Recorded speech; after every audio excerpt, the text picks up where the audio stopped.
नमस्कार, मैं संपदा और आप देख रहे हैं एसजी न्यूज। जानेंगे आज की खबरें, लेकिन उससे पहले नजर डालते हैं आज की हेडलाइंस पर।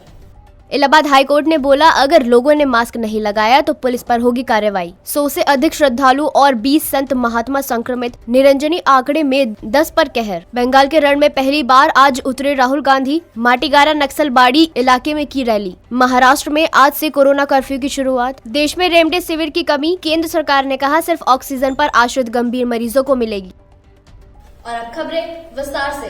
इलाहाबाद हाईकोर्ट का आदेश आया है जिसमें कहा गया है कि यदि लोगों ने आते जाते मास्क नहीं पहना तो पुलिस पर इसके लिए कड़ी कार्रवाई होगी।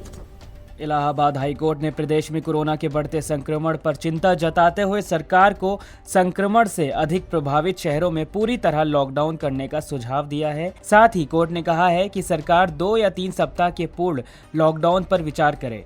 कोर्ट ने कहा है कि सड़क पर कोई भी व्यक्ति बिना मास्क के दिखाई न दे, अन्यथा पुलिस के खिलाफ कार्रवाई की जाएगी। हरिद्वार में आज तीसरा शाही स्नान रहा। श्रद्धालु और भक्तों ने जमकर भगवान को प्रसन्न करने की कोशिश की। तीसरे शाही स्नान को लेकर डीजीपी, मेलाधिकारी व आईजी कुंभ ने शाही जुलूस के मार्गों का निरीक्षण कर व्यवस्थाओं का जायजा लिया। सुबह 7 बजे के बाद हर की पैड़ी अखाड़ों के लिए आरक्षित हो गई। ऐसे में सुबह 7 बजे तक ही स्नान हर की पैड़ी पर श्रद्धालु कर पाए। डीजीपी अशोक कुमार ने कहा कि शाही स्नान के दौरान किसी भी श्रद्धालु व स्थानीय नागरिक को कोई परेशानी नहीं होने दी जाएगी।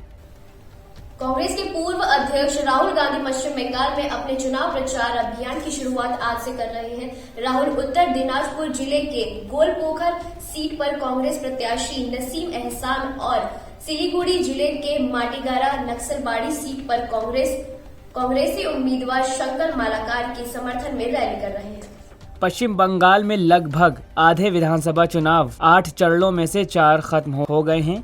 राज्य में चुनावी अभियान समाप्त होने में महज एक पखवाड़ा बचा है।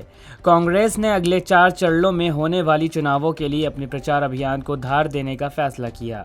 यही वजह है कि कांग्रेस के पूर्व अध्यक्ष राहुल गांधी ने बुधवार को पहली बार बंगाल की चुनावी रणभूमि में उतरकर सियासी समीकरण साधने की कवायद की।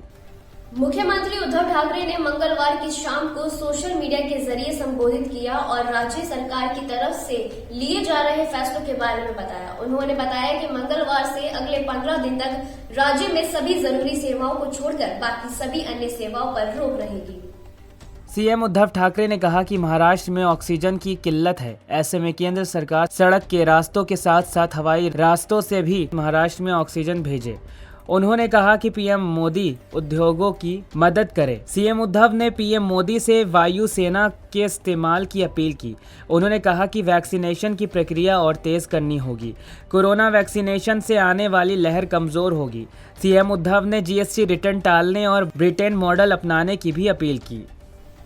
कोरोना संक्रमण के मामलों में रिकॉर्ड बढ़ोतरी के बीच रेमडेसिविर दवाई की मांग में भारी इजाफा हुआ है। देश में रेमडेसिविर की कमी को लेकर उठ रहे सवालों पर केंद्र सरकार ने कहा कि देश में दवाई की कोई कमी नहीं है। सूरत के अश्विनी कुमार और रामनाथ घेला शमशान घाट में प्रमुख हरीश भाई उमरीगर का कहना है कि यहां रोजाना 100 से ज्यादा शवों का अंतिम संस्कार हो रहा है। इस कारण चिमनियां ठंडी नहीं हो रही हैं और इसी के साथ वो पिघलने लगी हैं। इसी तरह सूरत के रांदेर और रामपुरा के कब्रिस्तानों में भी शव लाने का सिलसिला जारी है। आज के बुलेटिन में फिलहाल इतना ही। कल फिर मिलेंगे और नई खबरों के साथ। अभी के लिए मुझे इजाजत दीजिए। नमस्कार।